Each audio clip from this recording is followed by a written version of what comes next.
Bienvenidos a Historia del Arte Contemporáneo. Esta semana vamos a estudiar el desarrollo del arte durante la segunda mitad del siglo XX, iniciando en lo que sería el periodo de la segunda posguerra. Como es costumbre, vamos a empezar analizando algunos acontecimientos históricos que fueron marcando este periodo. Podemos empezar hablando de lo que fue el ascenso al poder en Alemania del Partido Nacional Socialista Obrero, que hoy conocemos como el Partido Nazi. Fue muy significativo en el sentido de que tuvo gran influencia en el arte alemán y posteriormente en toda Europa. Este partido intentó levantar la economía alemana, que estaba muy frágil después de la Primera Guerra Mundial, pero lo cierto es que también se encargó de volver a militarizar el país, además que tenían ideas nacionalistas verdaderamente radicales que les llevaron, entre otras cosas, a reprimir muchas formas de arte que ellos no consideraban aptas o dignas. Cualquier expresión artística que se asociaba, por ejemplo, con el comunismo, con algún acto que ellos consideraban inmoral, entonces era totalmente prohibida. Y así es que muchas pinturas, libros y otras formas de arte fueron quemados de manera pública. Algo verdaderamente eh, tenebroso. Por ejemplo, la escuela de la Bauhaus que mencionamos en el video anterior fue cerrada una vez que este partido político alcanzó el poder en Alemania y muchos de los profesores y algunos alumnos también de esta escuela huyeron a los Estados Unidos. Muchos otros artistas también fueron a la ciudad de Nueva York, por ejemplo, de toda Europa. Y así es que esta ciudad se fue convirtiendo en un centro artístico muy importante. Enseguida vamos a ver una corriente artística que surgió de estos europeos, podríamos decir, exiliados en América. La Segunda Guerra Mundial fue un conflicto sumamente devastador, hasta más que la Primera Guerra Mundial. De hecho, muchos historiadores consideran que la Segunda Guerra Mundial fue la más destructiva de toda la historia. Es un poco complicado determinar exactamente cuándo empezó esta guerra, pero la versión más aceptada es que empieza en 1939 con la invasión nazi a Polonia. Pero, por supuesto, esto se dio ya después de un clima de tensión internacional que venía creciendo por varios años. Esta guerra abarcó muchos países, varios continentes, y es por eso que se llama una guerra mundial. Pero la parte del conflicto que la mayoría de las personas conoce, porque es lo que los medios de comunicación, las películas o series que nosotros consumimos se basan en esta parte del conflicto, y serían las batallas que se dieron en el suelo europeo entre los aliados y los que eran llamados las potencias del eje. Esta guerra fue particularmente devastadora, como estuvimos diciendo, por causa de los grandes avances tecnológicos que había en ese tiempo. Por ejemplo, podían usar camiones para transportar rápidamente las tropas, tenían tanques de guerra fortificados, armados, aviones preparados para la guerra, barcos preparados para la guerra. Todos estos medios entonces contribuyeron a que el campo de batalla se extendiera desde las trincheras hasta el aire, por ejemplo, con los aviones, incluso hasta el medio del mar con los barcos y submarinos. Y ni hablar de las bombas atómicas que los norteamericanos lanzaron sobre Japón. En ese entonces, la tecnología más moderna, que estaba basada en los avances más recientes de la ciencia, pero en este caso empleados totalmente para la destrucción. En total, la Segunda Guerra Mundial cobró cerca de 60 millones de vidas. De estas, aproximadamente 11 millones murieron en campos de exterminio, campos de concentración o de trabajos forzados, como lo que estamos observando ahora en la imagen. Este es un capítulo muy oscuro de la historia humana, pero es muy importante que conozcamos que sí ocurrió. Es importante que sepamos de que somos capaces los seres humanos. Somos capaces de grandes obras, de gran belleza y a la vez somos capaces de producir una crueldad impensable. Después de esta guerra hubo cambios significativos por toda Europa. Uno de ellos es que se fue dividiendo prácticamente en facciones del este y el oeste que tenían ideas políticas contrarias. Por un lado, los países que se adherían al comunismo y por el otro los que se adherían más bien al capitalismo. El caso de Alemania es muy particular porque literalmente construyeron un muro para dividir el lado comunista del lado capitalista. En síntesis, Europa no solo estaba diezmado por los millones de muertos que produjo la guerra, sino también estaba dividida en su pensamiento.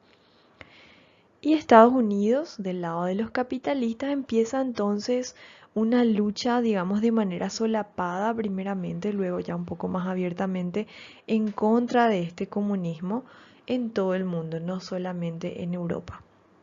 Inician varias guerras que ahora no nos da el tiempo para ir tocando. Aún estando sumergidos en ese ambiente tan tenso de luchas o guerras entre capitalistas y comunistas, o quizás podríamos decir también que a causa de esta tensión política ocurre el evento histórico que es mi favorito, el primer alunizaje en 1969. Ya podríamos hablar un poco más de por qué es mi evento favorito y por qué yo lo considero tan significativo. Si es que les interesa, podemos hablarlo en la conferencia. Pero lo menciono en este video porque después del alunizaje, más o menos en la década del 60 y también del 70, hubo una oleada de positivismo que se reflejó grandemente en el arte. Fue cambiando nuevamente la forma de pensar de las personas. Después de varias décadas en que las personas veían que se usaba la tecnología para la destrucción, en las dos guerras mundiales, por ejemplo, ahora al fin las personas veían un rayo de esperanza en la exploración espacial. Una esperanza de que la tecnología efectivamente podía ofrecernos cambios positivos, o al menos cambios interesantes. En el siglo XX, sobre todo después de las guerras mundiales, como estábamos mencionando, que llevaron a muchas personas a abandonar cualquier creencia de un mundo bajo control, es que se consolida la corriente filosófica que ya inició en el siglo XIX con Kierkegaard, a quien ya le mencionamos también en nuestro video anterior, y esta corriente filosófica se llamaba el existencialismo. Los existencialistas se planteaban, entre otras cosas, ¿qué le da sentido a mi vida? ¿Será que es Dios? ¿Será que es mi trabajo? ¿Será que son mis pasatiempos? ¿O es el amor? Y la respuesta que ellos encontraron es que cualquiera, todas estas cosas puede darle sentido a nuestra vida, pero al mismo tiempo ninguna de ellas puede. Porque para los existencialistas, la existencia humana no tiene un propósito más allá del que nosotros mismos le queramos dar. Este pensamiento es bastante más profundo de lo que parece así a simple vista, porque si no existe una razón para que nosotros existamos o un propósito para nuestra existencia, tampoco existen las verdades absolutas a las que tenemos que adherirnos. Significa que no hay alguna especie de justicia cósmica, equidad, karma, orden o reglas más allá de lo que nosotros mismos como seres humanos podamos crear. Así que ese pensamiento vamos a ir viendo cómo impulsó en el arte una tendencia de deconstruir los conceptos preestablecidos, buscar sobre todo la expresión personal y también usar el arte como vehículo de ideas o intereses sociales y políticos. Repasando un poco este concepto porque quizás es un poquito profundo, el existencialismo entonces predicaba que la existencia humana significa solamente lo que nosotros, el significado que nosotros como humanos le conferimos. No hay una razón o un propósito superior por el cual estamos aquí. Entonces, nosotros podemos establecer nuestro propio propósito. Es la responsabilidad del hombre hacerlo. Y aquí vemos dos de los principales pensadores existencialistas del siglo XX, el alemán, Martin Heidegger y el francés Jean-Paul Sartre. Muy interesante la obra de ambos. Como ya mencionamos al principio, entonces la ciudad de Nueva York fue recibiendo muchos inmigrantes europeos, sobre todo alemanes que estaban escapando, por ejemplo, de los regímenes totalitarios que cobraban poder en Europa. Y estos inmigrantes fundaron en el Nuevo Mundo nuevas corrientes artísticas. La primera que vamos a mencionar, una de las más famosas realmente, es el expresionismo abstracto. Es una corriente bastante controversial porque muchas personas se refieren al expresionismo abstracto diciendo que no es arte o que cualquiera podría pintar algo así. Si ese es tu caso, si alguna vez viste alguno de estos cuadros y pensás que cualquiera puede pintarlos, que no es algo tan interesante, respeto tu opinión, pero te pido por favor que le des una oportunidad. A veces cuando investigamos un poco más el contexto, aprendemos a apreciar las cosas, a verlas desde otro punto de vista. Y ya me van a contar en la conferencia cuál es su opinión al respecto. Volviendo entonces a lo que es el expresionismo abstracto, es una nueva forma de abstracción. De la abstracción ya habíamos hablado en nuestro primer video cuando vimos el caso de Kandinsky con De Blaue Reiter. Y también ya hablamos del expresionismo alemán con Kirchner, por ejemplo. Pero esta nueva corriente mezcla ambas ideas. Y la diferencia principal es que da la impresión de que es algo espontáneo. La mayoría de las veces no era algo tan espontáneo, pero es la impresión que dejaba. La pintura que vemos es una obra de Jackson Pollock y una frase de este pintor que a mí me gusta muchísimo dice así: yo no quiero ilustrar mis emociones, quiero expresarlas. La mayoría de nosotros tiende a pensar que para que el cuadro represente algo realista, una emoción realista, por ejemplo, nosotros tenemos que percibir en él exactamente lo mismo que nuestros ojos perciben en el mundo. Pero lo que Jackson Pollock y otros miembros de esta corriente querían hacer era expresar sus sentimientos de manera realista sin usar ninguna clase de figuración. Ponerle cara a una emoción, pero una cara abstracta, no relacionarla con ningún objeto, persona o animal. Y realmente es algo controversial porque el nivel de pensamiento racional que se necesita para poder comprender una pintura como esta es algo a lo que quizás no estamos acostumbradas la mayoría de las personas. Pero otra vez podemos tomarnos un minutito, detenernos a observar esta pintura y nos damos cuenta de que hay por lo menos dos elementos que son los más importantes, dos elementos visuales. Uno sería el uso de los colores y la textura y el segundo es el movimiento. Prácticamente nosotros podemos sentir cómo se movía, qué estaba sintiendo el artista cuando hizo esta obra. Y bueno, realmente requería mucho movimiento físico porque Jackson Pollock literalmente hacía gotear la pintura sobre el lienzo, pero él lo hacía de una manera pensada, un color sobre otro. Por ejemplo, las gotas de la pintura blanca parecen ser más anchas, la de la pintura negra parecen ser más finas. Es como una planeación, pero no es tan aparente como en otras formas de arte. Y realmente Es también muy posible que no nos llegue, no nos agrade y no significa que haya algo malo en nosotros.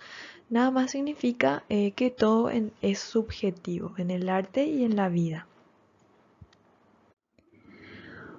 Un favorito personal de este movimiento y la verdad que de toda la historia del arte, uno de mis favoritos es Mark Rothko, uno de estos artistas europeos que mencionamos que se refugió en Nueva York.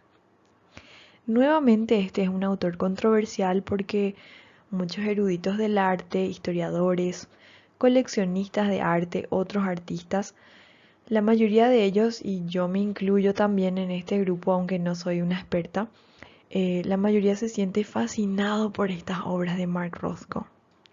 Es común encontrarse en un museo con personas observando estas pinturas por muchas horas, llorando profundamente al mirarlas. Pero el público en general a veces no comprende de dónde viene eso, ya que si lo miramos rápidamente, solamente son manchas de colores, bloques que ni siquiera están bien definidos. Pero en el arte abstracto, el punto de la obra es la experiencia que tiene el observador cuando se da la oportunidad de pasar unos minutos en silencio observando la obra. Cuando uno se da la oportunidad de perderse en la pintura, entregarse a esa nada que estamos viendo, a esa falta de representación, ya sea una salpicadura de pintura en el caso de Pollock o una transición sutil de colores como la vemos aquí en esta obra de Rothko. Para los artistas del expresionismo abstracto, la pintura no era una representación de una experiencia emocional, sino que la pintura en sí misma es la experiencia. La pintura es la que provoca la emoción, no es que está capturando una emoción abstracta. Más bien su objetivo es provocar una emoción usando solamente los colores, diseñando una experiencia.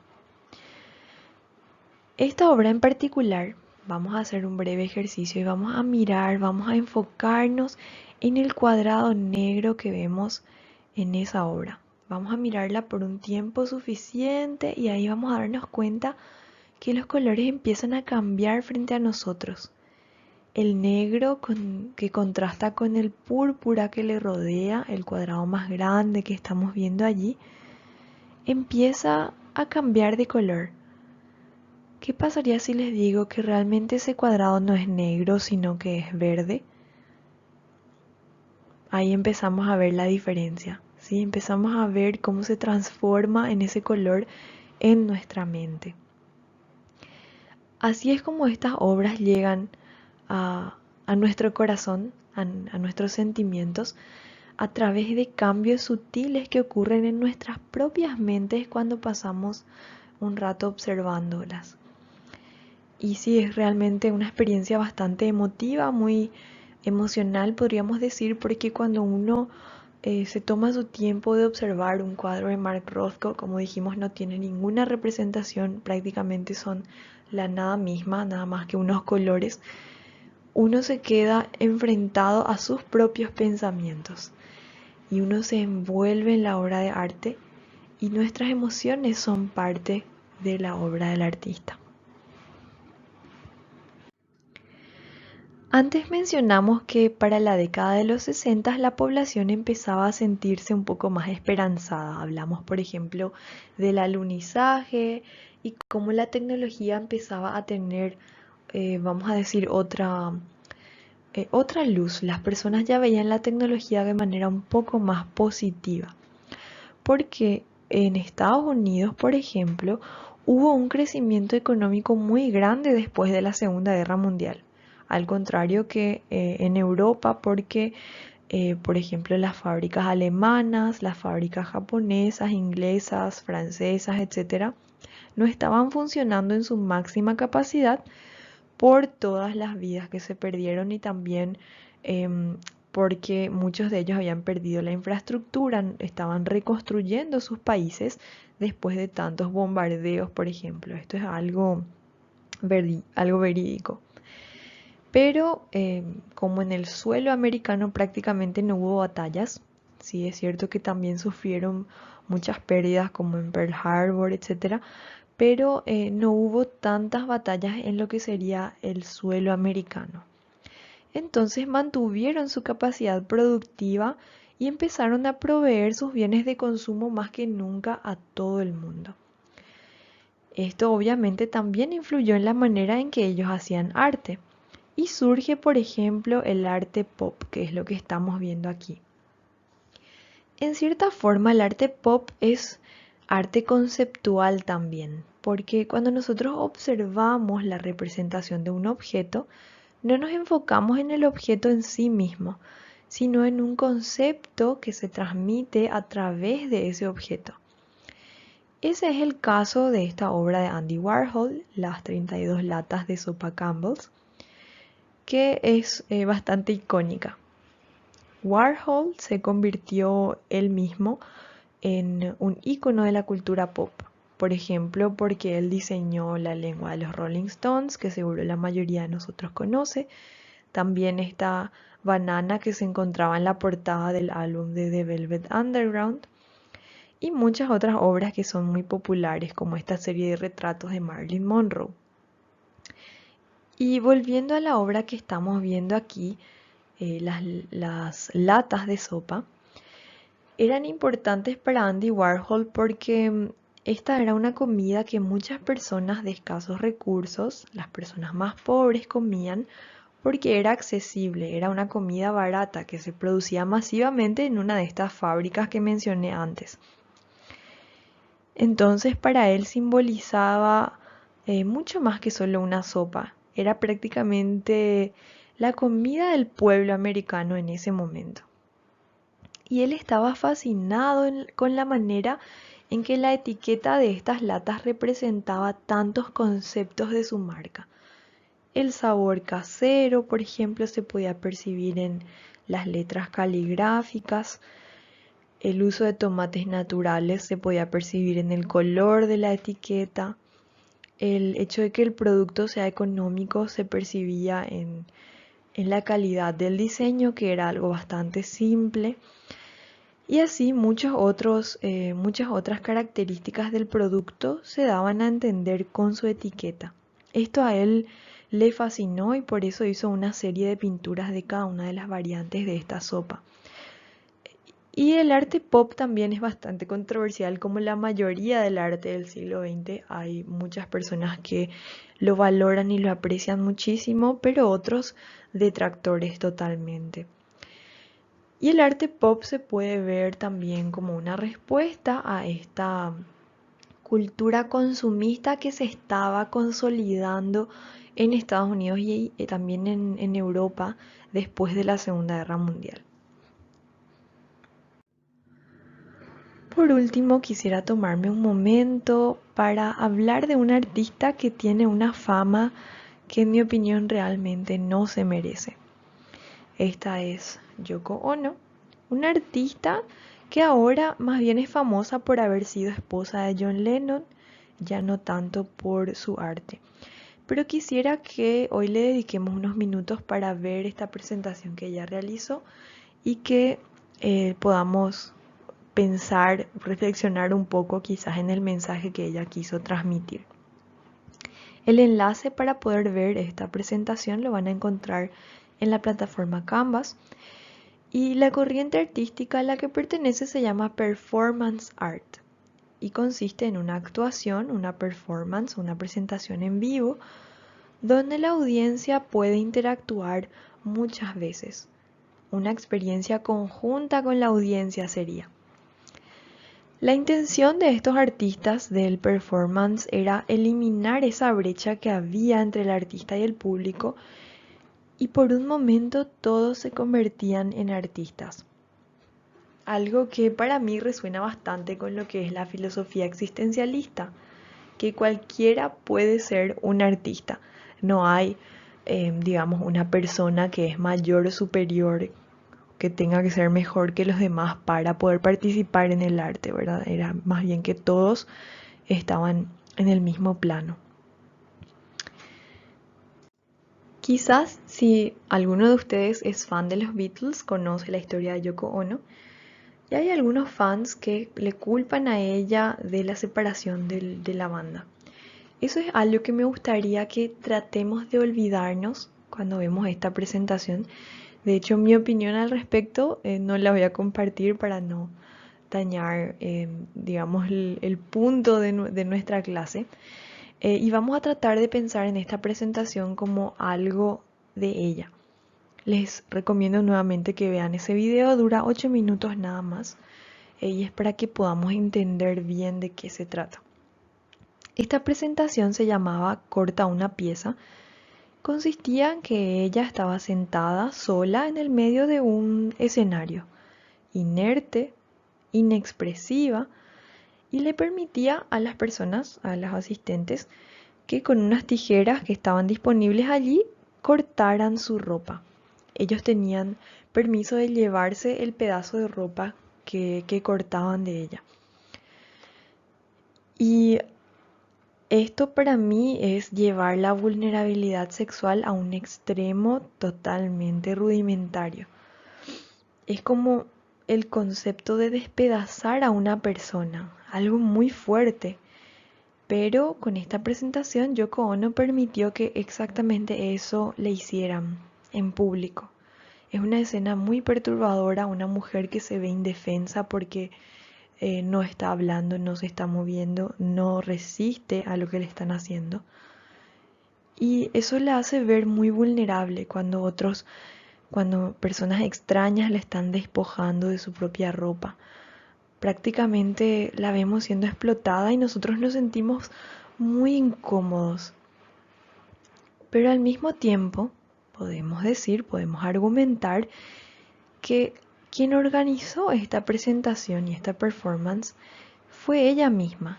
Ella puso las reglas de la presentación. Yoko Ono dijo, ustedes pueden cortar mi ropa y pueden llevarse todos los pedazos que quieran. Pero cuando yo haya llegado a mi límite, yo me levanto, me voy y ahí termina la presentación. Así que podemos argumentar que al permitir ella que se le haga esto, que se le desvista, ella se empodera a sí misma. Porque aunque no parece, ella es la que está en control de toda la situación. La presentación va a terminar cuando ella se levanta y sale del escenario. Así que podemos decir que ella está usando su desnudez y también su impotencia como si fueran armas. A mí me parece una presentación muy poderosa, bastante profunda y que abre un debate que hasta el día de hoy es muy válido y muy interesante. Si esta explotación, digamos, de la sexualidad femenina es primordialmente un acto feminista o si es un acto destructivo. Ya me dirán ustedes cuál es su opinión. Hasta aquí llegamos con nuestro breve análisis del arte en la segunda mitad del siglo XX. Espero que les haya servido, que les haya gustado y también que hayan encontrado en este video inspiración para hacer su investigación personal. Ya saben que pueden comunicarse conmigo ante cualquier duda. Hasta la próxima.